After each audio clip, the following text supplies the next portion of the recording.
ہمایوں بادشاہ تھا، ہمایوں کی عادت تھی کہ اگر اذان ہوتی، اذان کی آواز ان کے کان میں پہنچتی تو ہمایوں جہاں ہوتے، اگر جا رہے ہوتے تو وہیں کھڑے ہو جاتے۔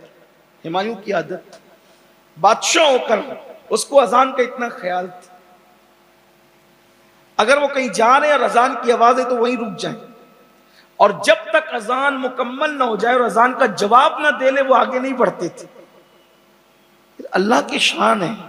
جو اللہ کے ذکر کی تعظیم کرے پھر قدرت اس کو رسوا تھوڑی کرتی۔ ایک بشر حافی اگر بسم اللہ کو اٹھا کر کے بلندی پہ رکھ دے تو اس سے ان کو ولایت مل جاتی ہے۔ اللہ کے ذکر کی بڑی شان ہے۔ اور ایک بات یاد رکھنا، اگر کوئی ذکر بہت زیادہ نہیں کرتا اپنی جگہ، لیکن ذکر کم کرتا ہے مگر ذکر اللہ کا ادب زیادہ کرتا ہے، تو بہت سی چیزیں ایسی ہیں کہ درجنوں سال کی، ہزاروں سال کی نفل عبادتوں سے جو مرتبے نہیں ملتے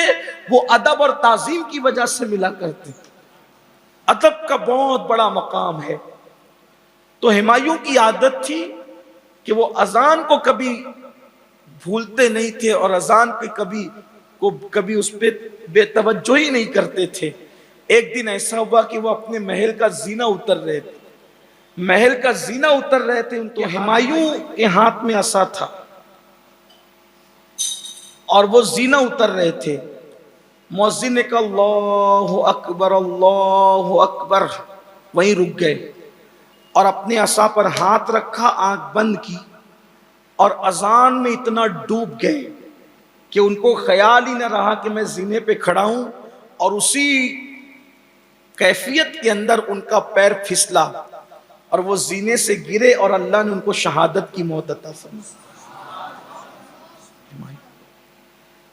تو جو اذان سے بے توجہی کرے، ڈر ہے کہ مرے گا تو کفر پہ مرے، غسل جنابت میں تاخیر کرے، ڈر ہے کہ اس کی زبان پہ مرتے وقت کلمہ نہیں ہے،